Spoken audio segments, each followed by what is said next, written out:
গরু পাচার কাণ্ডে অনুব্রত মণ্ডলের জামিন। গরু পাচার কাণ্ডে অনুব্রত মণ্ডল তিহার জেলে বন্দী ছিলেন। সুপ্রিম কোর্ট থেকে জামিন পেলেন অনুব্রত মণ্ডল। তাই তার পরিবার এবং দলীয় কর্মীদের খুশির হাওয়া বইছে বোলপুরে। বীরভূম জেলার সভাধিপতির কাজল শেখ ও অনুব্রত মণ্ডলের দাদার বক্তব্য শুনুন। জামিন পেলেন সিবিআই এবং ইগির হাত থেকে এখনো জামিন পাননি, ফলে এখনো পর্যন্ত বাড়ি আসতে পারবেন না অনুব্রত মণ্ডল। না, পারবেন না। হ্যাঁ, কতটা খারাপ লাগছে বা খুশি খারাপ লাগছে আপনারা? মানে আজকে বেলটা হয়েছে একটা, কারণ ইডি এর আগে হিয়ারিংয়ে বলেছিল যে আমরা তো ফার্স্ট অ্যারেস্ট করিনি, অ্যারেস্ট করেছে সিবিআই। সিবিআই বেল পেলে আমাদের তখন হলফনামা আমরা দিয়ে দেবো, আমাদের কোনো অবজেকশন মানে থাকবে। কোথাও কি আশা হচ্ছে যে অনুব্রত মণ্ডল এবার ফিরবে? 100% আগস্টেই ফিরবে, 100% ফিরবে। যে 2 বছর আগে আগস্ট মাসেই, হ্যাঁ, 11ই আগস্ট। সেই আগস্ট মাসে কি আশাবাদী? হ্যাঁ, 2022-এ 11ই আগস্ট অনুব্রত মণ্ডল অ্যারেস্ট হয়েছিল। আপনারা কি অপেক্ষায় আছেন? 100% শুধু আছি নয়, আমরা চাইছি ফিরবে এবং ফিরবেও। কি করবেন সেদিন? হ্যাঁ, মানে কতটা আজকে- খুশি আপনারা? কত প্রচুর খুশি আজকে, কারণ তাদের অফিস থেকে বাড়ি চলে এলাম, কারণ এটা অনেক দিন ধরে অপেক্ষায় ছিলাম আমরা। এবং এরপরেও এর আগের দিন যে হিয়ারিং হয়েছে সেদিন ইডি ওই একটা বই ছিল ওদের ওই বক্তব্য যে সিবিআই ফার্স্ট অ্যারেস্ট করে, তারা বেল না দিলে আমরা কী করব? তারা বেল দিলে আমাদের হলফনামা দিয়ে আমরা ক্লিয়ার করে দেবো। শর্ত সাপেক্ষে জামিন পেয়েছেন? শর্ত সব সে তো 100 ইয়েতে সহযোগিতা করতেই হবে মামলায়, এবং মামলা চলবে। এই 2 বছর ধরে যে জামিন পাননি, তো পরিবারের কীভাবে মানে করতে গেছে? ধরুন 2 বছর ধরে আমাদের তো মানসিকভাবে আমরা বিধ্বস্ত ছিলাম। তারপরে বাড়িতে দুর্গা পুজো আছে, গোটা বোঝাটা আমার ঘাড়ে চলে এসছে, এবং আমার তত ক্যাপাসিটি নেই। এবার গোটা পরিবার এই নিয়ে আমরা চিন্তা ছিলাম। দল কি খোঁজ নিয়েছিল এই 2 বছরে? দল খোঁজ নিয়েছে, কিন্তু কিছু এখানকার লোকাল নেতা খোঁজ নেয়নি। সেটা কি অভিমান হয়েছে আপনাদের? তো থাকবে না, এটা আবার বলতে হয় নাকি? আচ্ছা, এই যে মেয়ে সুকন্যা এখনও জামিন পায়নি, না, পেয়ে যাবে। কত আশাবাদী আপনি? যে দু একদিনের মধ্যে সুকন্যা মণ্ডল পেয়ে যাবে। আপনার নাম এবং পরিচয়? সুব্রত মণ্ডল, আমি ওর এল্ডার ব্রাদার।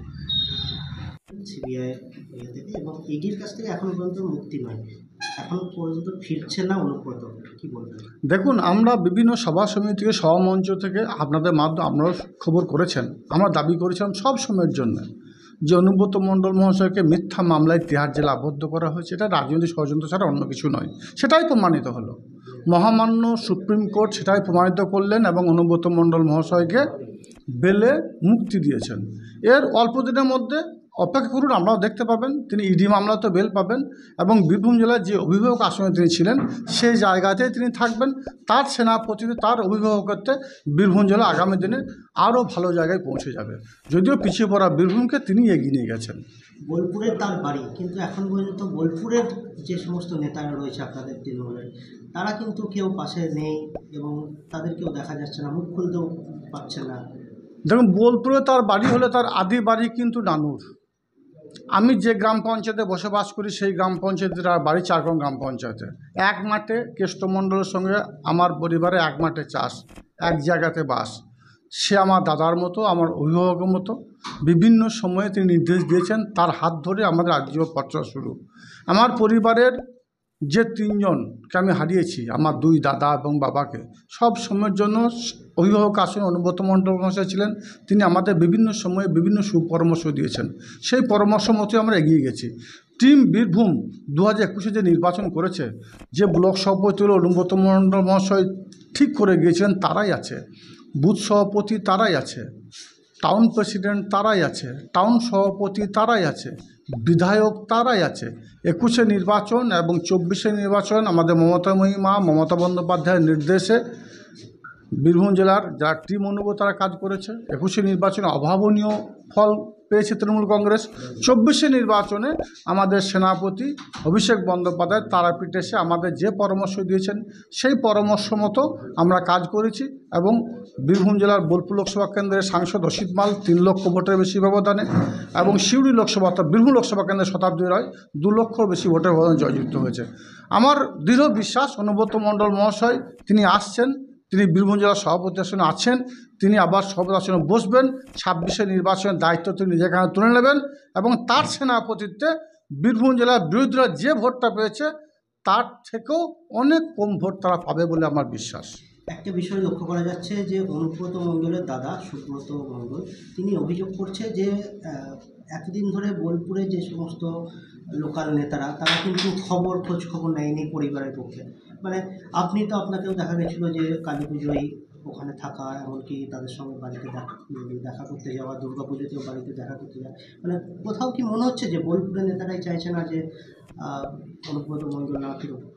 দেখুন, আমি আবার বলছি, বীরভূম জেলা তৃণমূল কংগ্রেসের টিম আছে, আমাদের মধ্যে কোনো দ্বন্দ্ব বিভেদ কিছু নেই।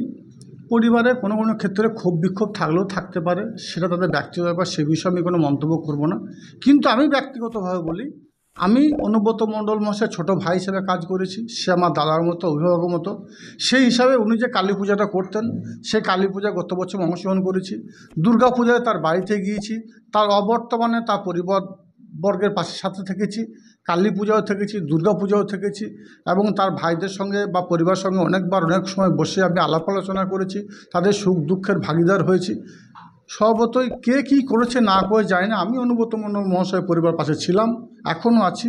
আমার শরীরের শেষ রক্তবিন্দু অবশিষ্ট থাকা পর্যন্ত ওনার পরিবারের পাশে আমি থাকবো, এটাই আমার অঙ্গীকার। কাজল শেখ অনুব্রত মণ্ডল একটা দীর্ঘদিনের দ্বন্দ্ব, সেই দ্বন্দ্ব কি এখনও থাকবে বলে আমার?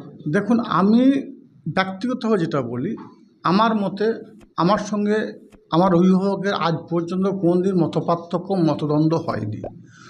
এমন একজন সাংবাদিক বন্ধু দেখাতে পারবেন না কোনো একটা ভিডিও ফুটেজ যে অনুব্রত মণ্ডলের সঙ্গে আমার বাকবিতণ্ডা হচ্ছে।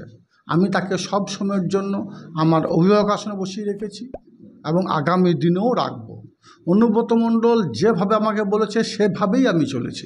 কোনো সময় তিনি বলেছেন একটা গ্রাম পঞ্চায়েত দায়িত্বে, একটা গ্রাম পঞ্চায়েত দায়িত্বে আমি ছিলাম। কোনো সময় তিনি বলেছেন দুটো পঞ্চায়েত দায়িত্বে, দুটো গ্রাম পঞ্চায়েত দায়িত্ব নিয়ে ছিলাম। কোনো সময় তিনি বলেছেন আনন্দ বিধানসভা কার্যকরী সভাপতি যে দায়িত্ব দিয়েছেন সেই দায়িত্ব পালন করেছি সর্বতই। তারপর মমতাময়ী মা মমতা বন্দ্যোপাধ্যায়, তিনি আমাকে বীরভূম জেলা কোর কমিটির সদস্য করেছেন, গোটা বীরভূম জেলা ঘুরে বেরিয়েছি। আমাদের মমতা বন্দ্যোপাধ্যায় এবং যুবরাজ অভিষেক বন্দ্যোপাধ্যায় বীরভূম জেলা সভাধিপতি আসনে বসিয়েছেন। আমি বীরভূম জেলার উন্নয়নের স্বার্থে সবসময় নিজেকে নিয়োজিত রেখেছি। সর্বদয় দল যখন যে দায়িত্ব যে সময় যেভাবে দিয়েছে সেই দায়িত্ব নিষ্ঠার সঙ্গে সততার সঙ্গে পালন করাটা হচ্ছে কাজল শেখের কাজ। ওটা বিগত দিনেও করে এসেছি, এখনও করছি, আগামী দিনেও করব। কিন্তু একটাও কথা বলে রাখি, যদি কোনো ক্ষেত্রে কোনো জায়গায় কোনো অন্যায় অত্যাচার অবিচার দেখেছি সেখানেই প্রতিবাদ করেছি।